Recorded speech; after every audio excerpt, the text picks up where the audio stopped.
ხნის წინ მთავრობის კანცელარიასთან მოქალაქეთა ჯგუფი უკრაინაში დაღუპულ ქართველ მებრძოლთან დაკავშირებით თავდაცვის მინისტრის მიერ გაკეთებულ განცხადებას აპროტესტებდნენ.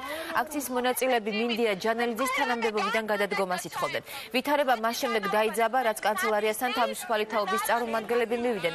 აქციის მონაწილეები და თავისუფალი თაობის წარმომადგენლები ერთმანეთს სიტყვიერად დაუპირისპირდნენ. ადგილზე მობილიზებული იყო საპატრულო პოლიცია, რომელმაც მოგვიანებით ვითარება განუხდა.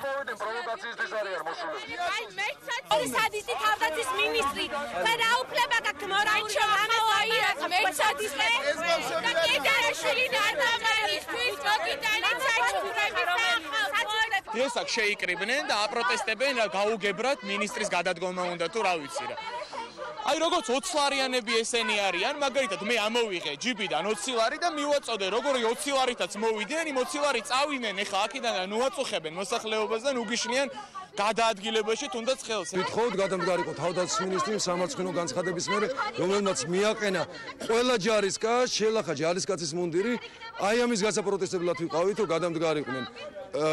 გადამდგარიყო თავდაცვის მინისტრი, ამას ვთხოვთ და გადადგეს მისი მოადგილეები და აი მოგეხსენებათ რაც მოხდა.